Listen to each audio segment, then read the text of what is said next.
You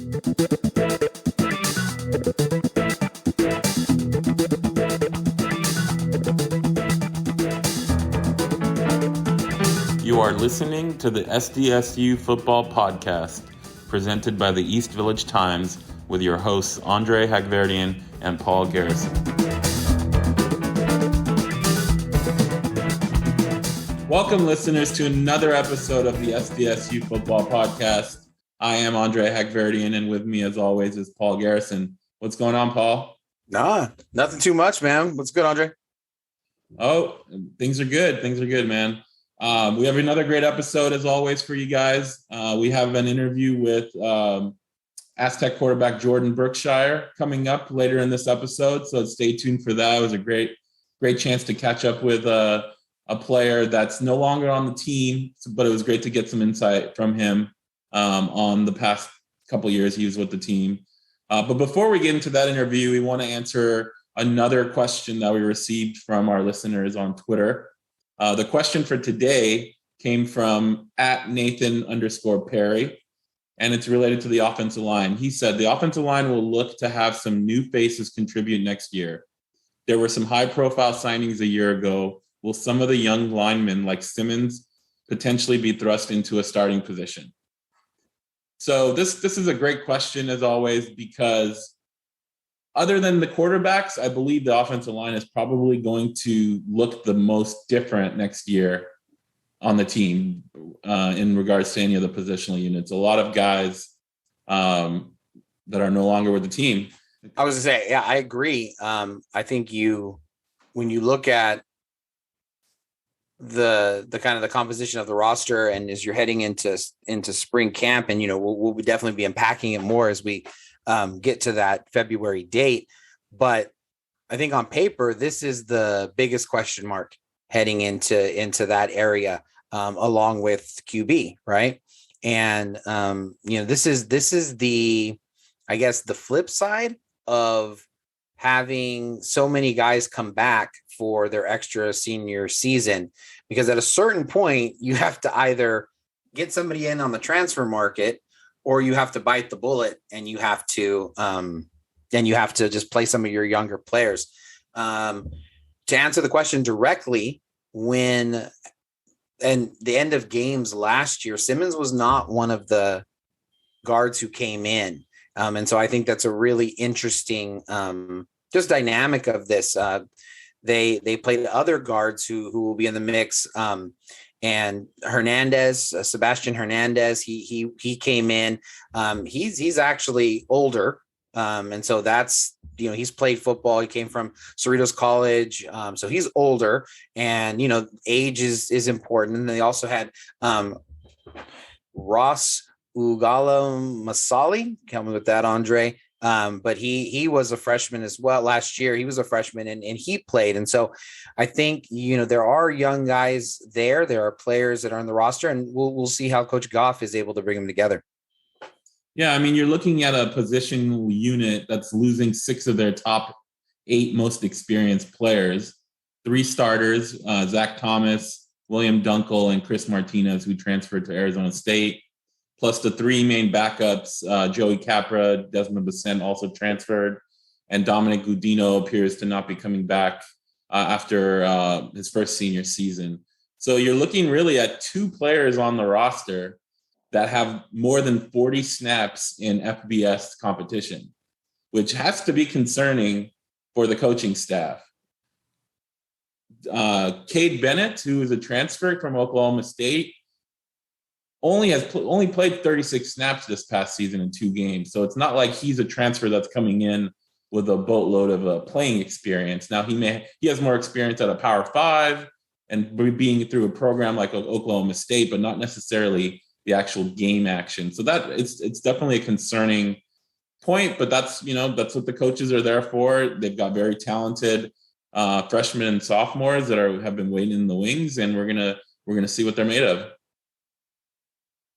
Yeah, and I would couple names just to think about and to add in there. Tommy Marabella was somebody who was mentioned frequently when we were asking throughout spring and fall camp, just young guys who have really answered the bell Kyle Trombley was another one that you would hear about. I think one of the, there's going to be a lot of, for good reason, there's going to be a lot of attention played to the guard. But who plays that other tackle, I think is really going to be a huge key. Because Zach Thomas, right, he played right tackle in 2020, moved over to left tackle, one of the best tackles in the country. He's got a shot of getting drafted, playing in the East-West Shrine game, and it's not easy to replace the guy who is your left tackle, and it'll be interesting to see how if Crenshaw Dixon, if he's able to swing over to that other side.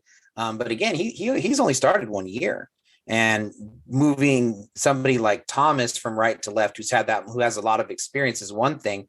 But you may not want to mess up a good thing, and you may want to keep him there. And so then who plays that left tackle on the depth chart that, they would release often throughout the year? Harrison from the local kid. He was often listed there, really, really big guy, Jonathan Harrison. And he looks the part, but they're going to need to get really good, really, really fast. And I will say too, I think if you're looking for a position where a mature kind of a grad transfer guy could plug in without having a lot of experience in a particular system, it's going to be in that guard area. There's it's a little bit limited. People do the same thing. And so I think that they're going to be able to go through with the guys that they have, see if any of them are able to step up and are ready to go. And of course, the guard position was the highest rated position from the recruits over the last couple of years, and it might be time. Yeah, the question mentioned Simmons from Helix. You mentioned him. He was a 4-star recruited by SEC schools all over the place. I think he had an 89 grade on Rivals, or 247. So on paper, he seems to be someone that's ready to step in. But, I think spring camp is going to be crucial for all of these guys. Another guy is Christian Jones. You don't see too many 6'9", 350 guys on a football field. So he's got the size to dominate. It's whether, he has a technique in the footwork and what position he plays. So those are two guys I think I'm looking to see how they do in spring camp. It's going to be interesting. Mike Goff is going to have his work cut out for him, but I think he's going to enjoy it, and he's going to look forward to getting these young guys primed and ready to roll. Yeah, one other name, Xavier Leonard from out in Texas. He also played when the reserve offensive line came in, and just another powerful, fast guy off the ball. So it's people who are long on talent but short on experience for the most part. Yep, absolutely. We want to thank Nathan for the question. Keep them coming. And we'll answer some more on the next episode. Our guest today is quarterback Jordon Brookshire, one of 2 starting quarterbacks for the Aztecs in 2021. Brookshire played in 6 games, starting 5 of them in 2021. He completed 62 of 122 passes for 830 yards, 3 touchdowns, and 1 interception. He also rushed for 158 yards and 5 rushing touchdowns. Jordon, welcome to the SDSU Football Podcast. How are you doing today? I'm doing good. How you guys doing? We're doing great. Thanks for joining us. Thank you for having me. So I wanted to go back to kind of how to fall camp. There was a quarterback competition with you, Lucas Johnson, and Jalen Maiden. There might have been kind of a feeling among fans and some of the media heading into fall camp that Lucas might have had. It was maybe Lucas's job to lose. All the coaches obviously said it was an open competition, praised all 3 quarterbacks throughout fall camp. It seemed to me that it was more like the last week of fall camp heading into the scrimmage against Carson, where your name got brought up a little bit more from the coaches. And then, Paul went to the scrimmage in Carson, And I remember him texting me after the scrimmage saying it's Brookshire, meaning that it's going to be you based on how you played at the scrimmage.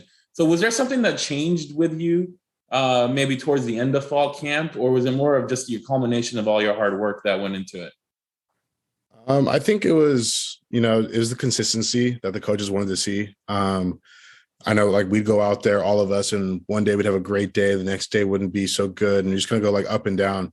And I think the main thing that the coaches wanted to see from me is just consistency and being able to like maintain a higher level of play. So I think that's why my name probably came up later, was just because I was being more consistent throughout later in fall camp. So then, now we're starting to think a little bit about, like the season and moving into it. One of the things that I did as part of my writing is I would give like grade reports each week to the different position groups. And then at the very end of the year, I gave one for every position. And I gave a D+ to the quarterbacks. And I'm sure you were hanging and just waiting till it came up to read it. But actually the biggest feedback that I got was that was too low, that you guys outperformed that grade. And so just kind of giving you that opportunity to say, who knows more about it than I do? How would you grade the quarterback position and the quarterback play this year for the Aztecs? That's a tough question. Overall, I would probably give it, I don't know, like a C+. Lucas came in, he did great things. And that kind of helped us out. We started the season off strong, struggled against Fresno State, obviously, but as far as like quarterback play, I don't think it obviously could have been better, but I don't think it was really terrible. Looking at it from like a player's point of view, I know if you go on Twitter after a game, they'll just rip everybody. So, but like being like in the position in the quarterback room and being with the guys, there wasn't a whole lot, missed in games that I think would lower our grade for that. So, tell me a little bit more about that. You talk about from that player's perspective. What was it that, I think it still being new with Coach Eklinski and his offense and things like that. Some of those, just like the emphasis for the quarterbacks isn't fully known. So what was it like to go back and revisit the tape and maybe that difference between what people expected to see versus like what was happening, and that some of that was by design? Yeah. So, going back and looking at it, we go through film and it was just kind of like just watching the game, you would just realize that, sometimes there's nothing you can really do. And some things as simple as I know, even people I know do it when you're watching a game and it's 3rd and long and they throw the check down and he gets 6 yards and everyone's like, why is he throwing it to that guy? You're not getting the first down. Well, it's a completion. It's part of the game, move. We have the best punter in the nation. So just give him a little better field advantage and, work off that. And it's just things like that are just very small that if you're not in the room, you're not really paying attention to it. And I just feel like that's just highlighted when you're in the room with the other players. One of the main topics of the season was how close the quarterbacks were as a group, despite, the competition and the back and forth starters. How did that develop between you, yourself, Lucas, Jalen, and Will? That's a good question. It's weird because this is like the most tight-knit quarterback room I've ever been a part of. You go places and you just hear stories about it where, guys act a certain way or, they just don't get along. But the day that they all came on campus, like we just, we were forced in the same room together and we just became super close friends. Like we just hang out all the time or at someone's house. And I feel like that's what made our quarterback room better as well, because instead of just competing against one another, like you're not hoping this guy does bad. You know what I mean? Like you just want to better yourself because when it came down to it, Lucas had to come in and Lucas did a great job. So just always like being together and just hanging out with a bunch of good guys, just became close friends. I wanted to ask about the Boise State game. That was probably kind of the highlight moment of the season, especially for you coming in on reserve down 16-3. Coach Hoke said after the game that he had given you a heads up earlier in the week with maybe Lucas banged up and Will ended up in protocols for that game.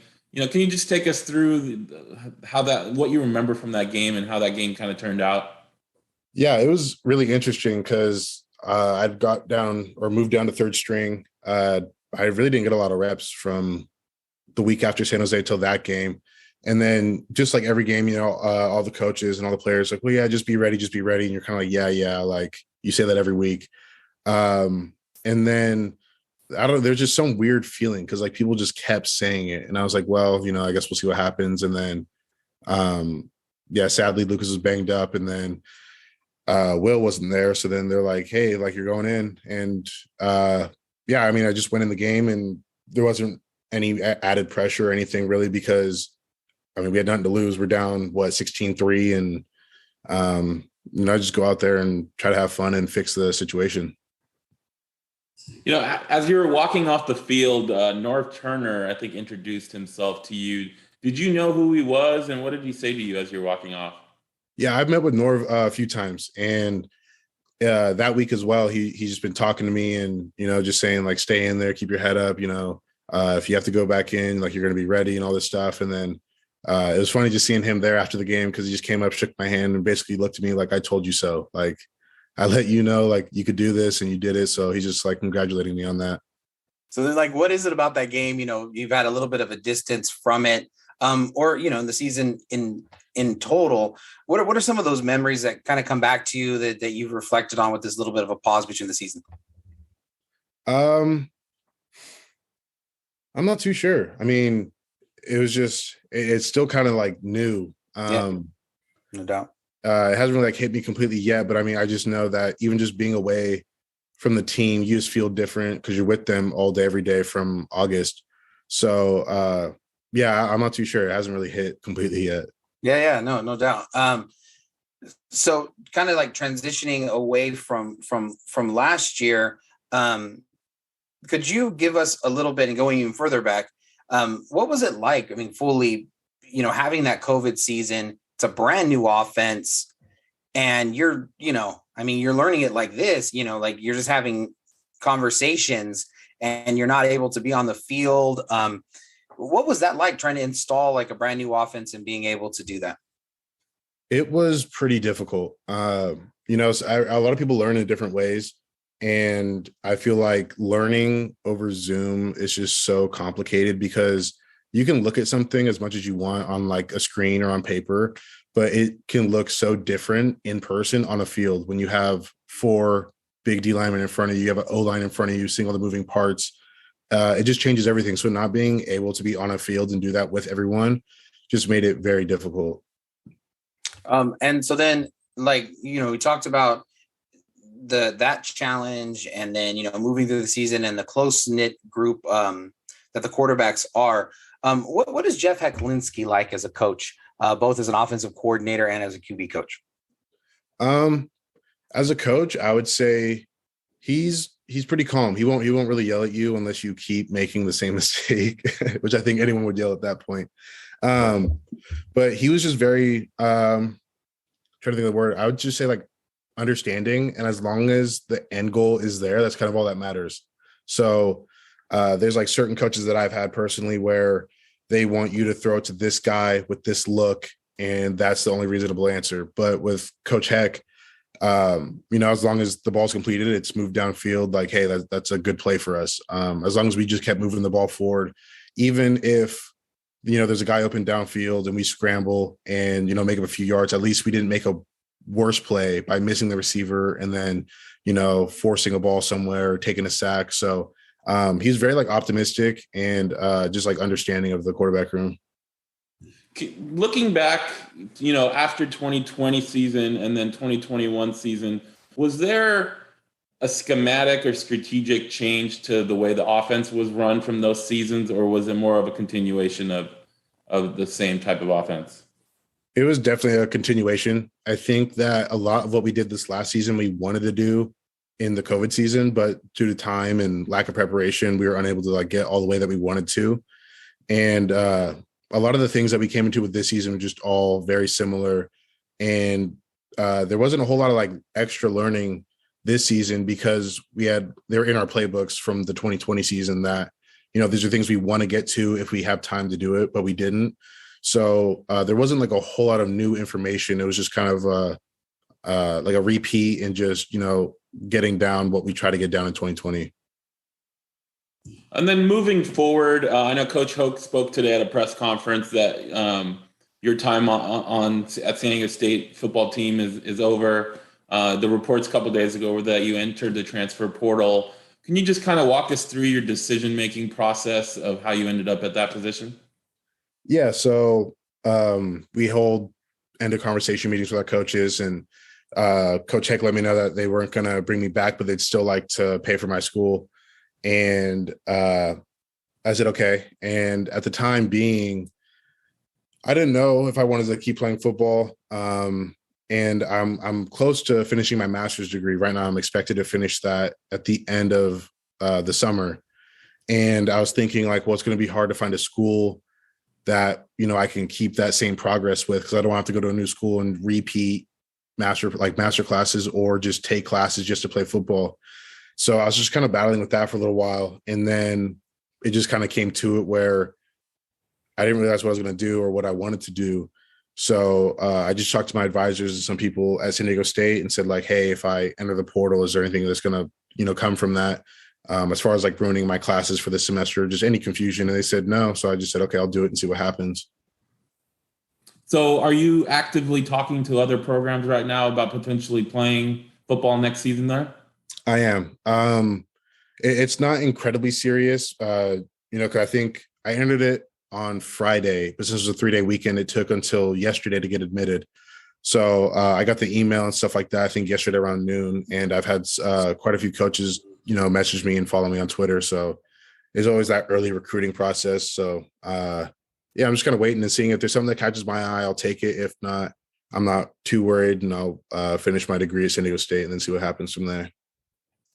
So then looking at the, QB room for 2022, obviously, everybody who's coming back, Jalen and Will, better than anybody. Could you give us a scouting report just on what they do well and what do you think that they're going to be doing in the future? I guess beginning with Jalen, please. Yeah, Jalen, he's very intelligent. Like he knows so much about the quarterback position. And coming from Mississippi State, I think that helped him a lot. And he always talks about that, like at practice or just when we're hanging out, about all the things that he wants to do. And sometimes even I get lost in his conversations. And, he's just as a player, he's smart and he's calm in the pocket. I'd say that's one of his strong suits, is that he's always had really good pocket presence, just understanding what's around him, when he needs to move, things like that. And as far as Will, he's a freak athlete. And, if he really masters the offense that Coach Heck wants to install, then he'll be a great player. And, he's got great arm strength, great talent. And I think if he just gets the playbook down, he'll be a really good asset. And so what is it about the playbook? Because obviously we had spoken in episode 1 to a couple of the true freshmen who are coming in early. What is it about that offense that is so challenging to be able to pick up? I would say that it's not so much the playbook, but it's understanding the plays to what the defense is doing. So especially against like our defense in practice, it's a headache because they're so good. You don't know what's going on, what they're doing, but you still got to execute the plays. So it's just like more aligning to the defense and like just making the right plays against that defense and just like knowing where to look with the ball, knowing where to go. Because in the offense, you have in the playbook, if it's cover 2 safety high, cover 4, cover 1, you have these different receivers that are going to be your main guys. So it's just the little things, like if you look the wrong way on your drop, the whole play is going to be messed up because you started on the wrong side. Just things like that, to where it's not so much the playbook complexity, it's just running it correctly against whatever defense is out there. You ready for some rapid fire questions? I'm ready. All right. What's your favorite food? Steak. Steak. How do you like your steak? Medium. Now, Yeah. have you done the whole gamut and went all the different types, or have you like kind of been a medium person always? I started out medium well, and then I got a little more into it and I went medium. And that's I just had that. I liked it. So I don't want to go to a steakhouse, order something else and not like it as much as medium. No, that makes sense. And what do you get inside? I don't know. Depends where I go. Hopefully, it's a place that has like mac and cheese. There you go. There That'd you be go. good. Yeah, no doubt. How about favorite movie or TV show? Favorite movie? That's a good one. Off the top of my head, I'd have to go with The Wolf of Wall Street. Is that right? Yeah, I don't know the whole like business aspect, just money hungry, and then like I don't know, just the whole thing about it, I just find it interesting. Yeah. Favorite music artist? What do you got playing? Favorite music artist, I would say probably Drake. Okay. Yeah. Any particular album or soul body? With him, yeah, I mean any of them. Yeah. What about a hobby outside of football? I love fishing and I love to golf. What kind of fishing do you like to do? Any, as long as I'm catching them. But usually it's usually bass fishing. Okay. So right on. And then I remember at the beginning of the year, I think you guys had like a Call of Duty Twitch for the SDSU quarterbacks or something like that. Who's the best Call of Duty player? I hate to say it, but probably myself. But that's only because I play the most. That's awesome. That's it, man. Rapid fire questions, man. Great job. Sweet, thank you. Have you ever seen the movie Boiler Room? Boiler Room. I have not. It was probably from the early 2000s, but it was a very business, very Wall Street kind of thing. I think it was Ben Affleck and maybe Leonardo DiCaprio. I know Ben Affleck was in it, but if you liked Wolf of Wall Street, I think you'd like Boiler Room too. Y'all definitely check that out. Yeah. Cool. Well, Jordan, we definitely appreciate you taking the time and chatting with us. We appreciated your time at San Diego State for sure, and we look forward to seeing your next endeavors. Thank you so much. I appreciate it. Thank you for having me on. All right, Paul, what do you think? What were your main takeaways from the Brookshire interview? First of all, like every Aztec that we've had on in all of the episodes, terrific human being. I think right away it came across that he is the kind of person that they have built the program around. I thought it was really good insight on Jeff Hecklinski. To borrow a phrase that Brian Dutcher uses, seems to have the very same idea of having freedom inside a framework. And I think if Hecklinski's goal is to get the quarterback to be the most dangerous person on the field, then he has to give him that freedom to be able to ad lib, to be able to find different receivers, being able to, just not have to be scripted. So I thought that was really interesting. I thought another really interesting part where, there was a mystery to it. He still wasn't sure why, but he talked about how close the quarterback room was. And I think that's a really special thing because, again, barring something unforeseen, he's not a professional quarterback. And for him to be part of that really tight-knit group, like that is as great as it gets, And so I thought that was a pretty special. What about you? Yeah, the cohesiveness within the quarterback room was evident, all year. He said something. He said, "You aren't hoping that the other guy does bad." And obviously no player is going to say, "Yeah, I wanted the guy in front of me to do badly." But with him and the rest of the quarterbacks, it just seems 100% genuine, just based on everything we read and heard from the players all season. The other takeaway was just his discussion around entering the portal. It really did seem to me that it was more of just let's see what happens. As he was talking about how he wanted to finish his degree, how State, generously said, we're not going to bring you back, but we'll pay for you to finish your degree through the summer. And he basically said, well, it's not serious. And if something, great comes along, then we'll see how it pans out. But to me, it doesn't seem like he's necessarily made the decision that he wants to play football again. It's just he wants to finish his degree.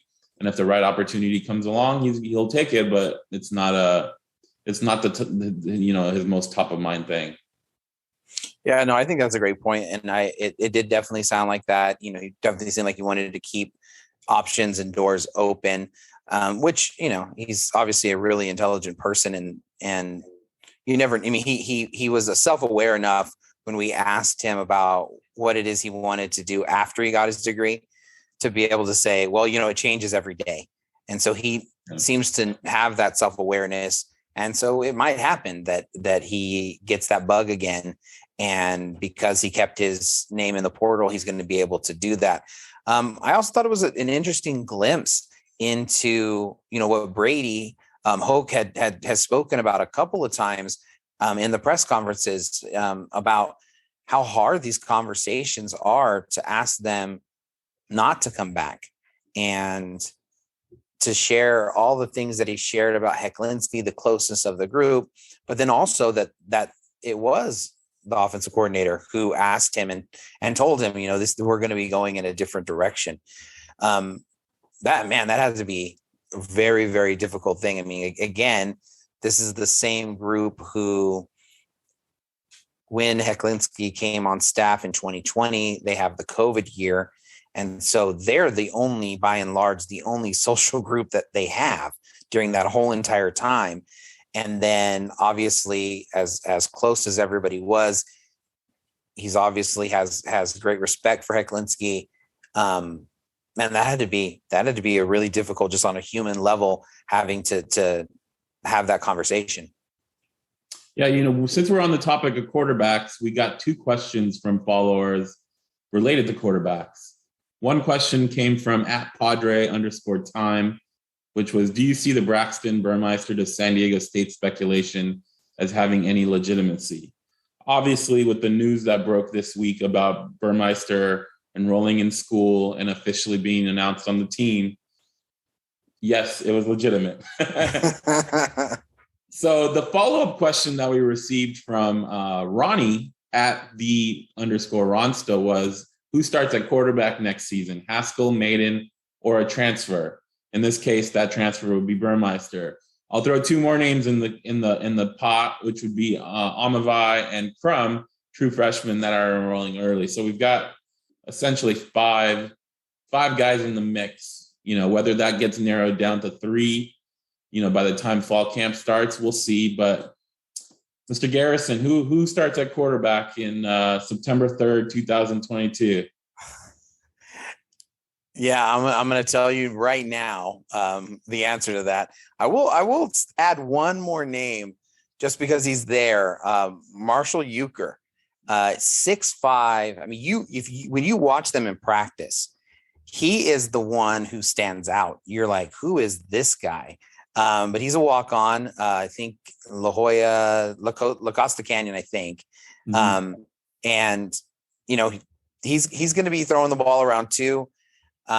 If I were to guess who's the starter, oh man, after just writing an article that says don't sleep on Jalen Maiden, yeah, I'm going to go with him. Jordan Bird liked the tweet. And I think that's a little bit of an indication that he's got some belief in the team. And I think that's going to be the guy who's going to do it. It's his second year in the program, second year running the offense. He's, people ask this question all the time. Well, if he has so much pedigree and he is so good, why didn't he beat out Brookshire? Why didn't he beat out Johnson? Because he was younger.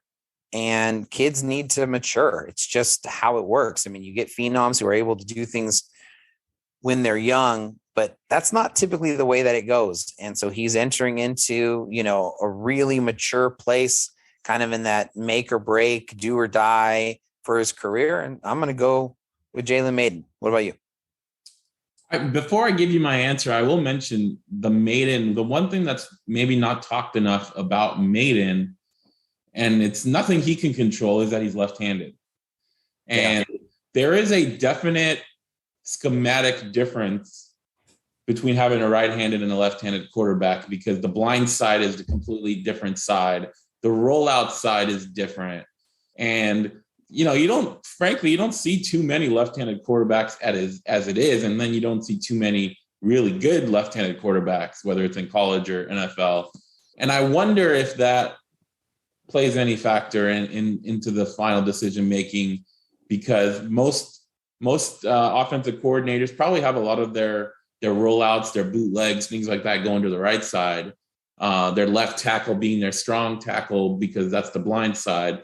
Something to consider. I don't necessarily think a final decision gets made because of that, but that's something I think to throw out there that coaches and might take into account in that sense. But if I would have no, I like that. I like that though. And just to piggyback on that, they had talked about at the all last year that it was a 3-person race, and they definitely got equal reps and all of that.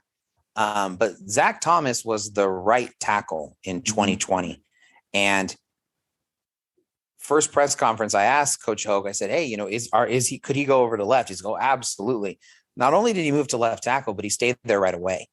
And that to me was like a dead giveaway that they weren't considering Maiden as seriously as the other two, because again, for that blind side. So that is an interesting point with this year's team. Brandon Crenshaw Dixon played right tackle all last year. It was his first year starting. So it would be weird because he is less experienced than Thomas was to see him move, just because, you want to let him be what he was good at. But that would be a pretty big indication if you were to see BCD move over to the other side and away from where Maiden's at, and putting the new tackle on that other side. Yeah. Who do you got? Sitting here today in January, yeah, I'm gonna go with Will Haskell. Whoa. Okay. It comes down to Haskell or Burmeister. I think Haskell's extra year in the program gives him a leg up. I do think that Burmeister has a legit shot to be starter with the experience that he has at a Power 5. He started at 2 different Power 5 schools. But I think if it's going to be an open competition, as Coach Hogue always says, and I think Will's gonna, on September 3rd, I think Will's gonna be the starter. I think he's gonna show his talent. He's gonna have an opportunity to show his talents in spring camp, during summer, during fall camp. And I think it's going to come down to him and Burmeister. And I think that he's going to get the edge. I think it's easy for me to say whether he's ready or not, right? I'm not at every practice. I'm not in the the film room with him and things like that. But, I think the talent is there. And I think he will show that he's ready. And I think September 3rd, he'll be the starter. All right. So let me ask you a question. Okay. Press conference last week, we were at it, and Brady Hoke lumps Haskell in with the true freshman. Clearly, he said, we have the 2 freshmen and Will Haskell. Are they as ready as we would like them to be? How do you read that comment from the Aztecs head coach? I read it as a challenge to Will, but I also read it as if the season starts on February 1st, he's probably not going to be a starting quarterback. But gotcha. season is seven months away, so there's plenty of time for him to get ready and to be ready. That's my answer is 7 months from now, who's going to be the starter? I think it's going to be Will. So I just to get your thoughts on this before. So you said that you think it's between Burmeister and Haskell, despite being the editor for Don't Sleep on Jalen Maiden in my article. You're sleeping on Jalen Maiden. The editor, I don't know about I didn't write the article. Obviously, you wrote the article. Yeah, and you edited it. You edit everything I write. Right. That's how we roll. But so it wasn't convincing. It wasn't convincing, clearly. Because you said it was a 2-person race. Now, is that what it'll eventually be? Or do you feel like we're entering spring camp at that same place? No, I think we're entering spring camp with an open competition for all 5 guys. I legitimately believe that it's an open competition and everyone will have their shot. But I think once, late August comes around and we're a couple of weeks away from, the opening game, I think it's going to be a 2-person race. If you recall, at the spring game back in, it was in early April 2021, I actually thought I liked Maiden over Brookshire and Johnson based on what I saw. Yeah. His mobility in the pocket, his throwing on the run, I was a big fan of that. It just seemed like that never equated into, practice reps, scrimmages, things like that moving forward. And, so, not too much to be made about depth chart, but him dropping the 4th after a couple weeks into the season is concerning. What I know, obviously Will was a true freshman and it got people excited that he moved up to 3rd and then moved up to 2nd. But, that the other side of that is, why and how did Maiden drop the 4th? And what were the coaches seeing in him in practice that caused them to drop him to 4th? And, that to me, that stands out. That doesn't mean that Maiden can't flip the script and become the best quarterback and be the starter on September 3rd. But, that stuff, coaches remember all that stuff, right? They have their notepads and notebooks and all that stuff is not something they're going to forget. So I don't know. But if you ask me today, I'm going to tell you, I think Will Haskell starts September 3rd against Arizona. I like it. No, I like it. And I would only say that how I read at the time when all the questions were about why is Haskell moving up. I think Brady was pretty clear on it, that it was because he was doing the right things in practice and more so and had more consistency. And so I think that he moved up to send a message to Maiden. And just in the same vein that you were talking about, a challenge to Haskell he just got dropped on the depth chart. Yeah. Brady Hoke dropped him on the depth chart by saying you're in the same boat as these true freshmen who fully believe that they are going to have a chance to start. Right. Yeah. And wouldn't that be a fun story? But I agree with you. I think that they want to see it develop in spring camp. And I will say something that I want to, kind of dive into a little bit, maybe at a different time, is, Jesse Matthews disappeared for the first part of the season. And I just wondering out loud, like how much of that was due to the fact that they were splitting the reps evenly and that, all 3 of the quarterbacks would get as much with the 1s as the 2s as the 3s. And they just didn't develop that chemistry because really, we made the argument earlier that the passing game is improving. And really, you could also argue that it's not. They just found Jesse Matthews. And then all of a sudden they had a passing game. And so that'll be an interesting component as well. I know last year they wanted one person to be the guy going into fall camp so they could build their offense around that person. Lucas Johnson didn't step up to become that person. So it was still open. And I think they're going to want the same thing. And hopefully somebody doesn't. Hopefully somebody makes it really, really obvious and makes it to where, you have somebody that you're looking for being in the NFL soon. Yeah. And just one last thing for me on the quarterback issue on Burmeister. Getting Burmeister, I think, is exceptional for the program. Because if the goal is to put out the most talented, the best player at the quarterback position, at all positions, but we're talking quarterback, so we'll stick to quarterback. The best way you can ensure that you put a very talented, great player out there is to have more within that room, and to not only to increase the competition, but to ensure that the guy who does win the job is going to be talented. And so I've seen a lot of people talk about whether do we want him, do we need him, his history, he moves around a lot.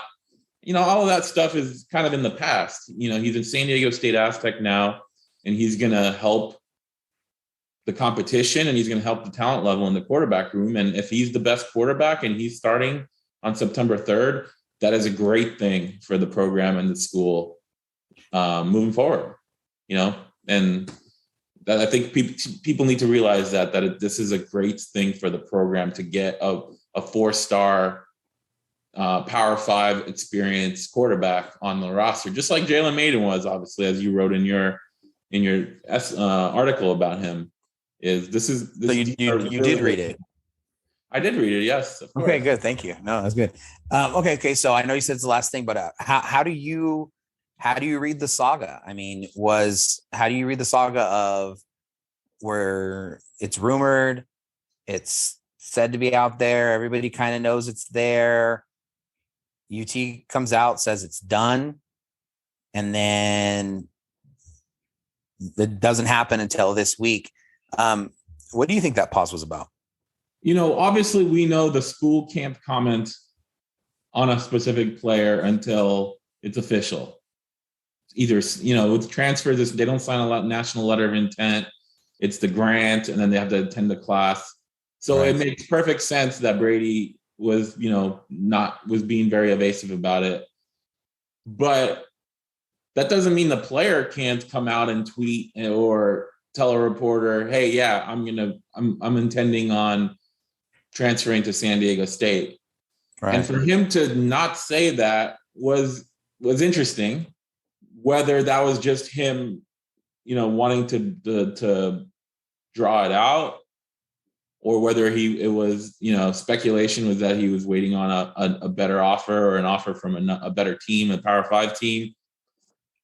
I don't know. So to answer your question, I honestly don't know what to make of it. It was interesting that he did not, respond or to tweet or say, "Yeah, I'm transferring to San Diego State." And then once he attended a class, the school would make it official. So I honestly don't know what to make of it. And yeah, no, many people do, other than obviously him. Yeah. I will tell you, I think one of the things that I learned about Burmeister through this is, I think what's the right phrasing? His high school coach said it best, that he's a very quiet kid, very reserved, has a very close inner circle. And I think that led to so much of everyone being able to kind of put in their own story, because he didn't tell us what it was going on, which, is fine. I thought it was a little bit ironic because some people were like, "Oh, he just jumps around from school to school." But then it looked like with State, he was wanting to make sure that this was the best place for him.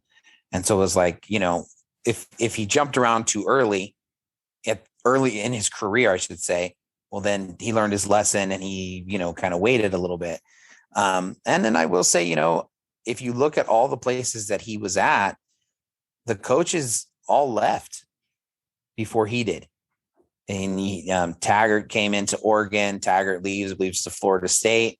He stays around for one more year and then leaves. Same thing with Virginia Tech. The coach just got fired, and the hope was that he was going to stay there and kind of be a good bridge for the first year.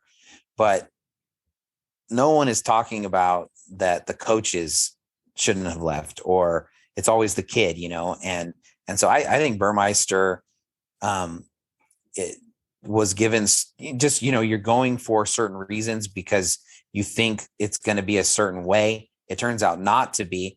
And now that you're at your last place before your NFL dream is either going to happen or it's not, to want to make sure that you get that decision correct. I'm just not sure how you can fault the kid at all. I agree. I think the Braxton Burmeister at San Diego State story is going to be told based on how he performs on the field when he gets a chance. Whether he's a starter or not on the first game of the season, he'll get some playing time. We know there'll be injuries. There'll be times where maybe the starter gets pulled. So, quarterbacks are going to get to play. And I think what happened up to today or up to this week really doesn't matter when you look forward and say, okay, how did Braxton Burmeister's, tenure at San Diego State go? It's going to be based on how well he did when he got on the field and the success of the team. And I don't think any of the stuff that's happened, up to this point really matters. It doesn't matter to me. And it shouldn't matter. No, and to come full circle, Jordon Brookshire, terrific human being, as we heard in the interview. They are bringing in people with the same character as Jordon Brookshire. They've made it clear that there's a certain kind of kid who fits the Aztec culture.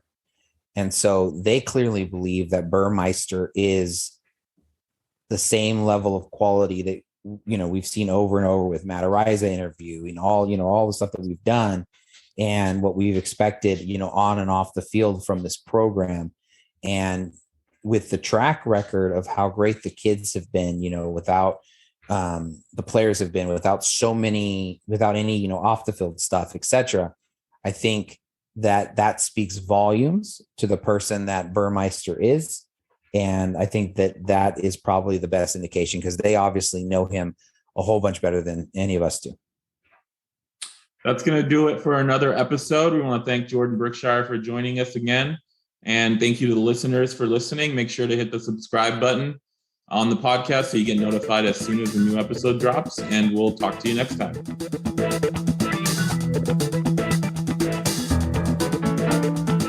You are listening to the SDSU Football Podcast, presented by the East Village Times with your hosts Andre Hagverdian and Paul Garrison.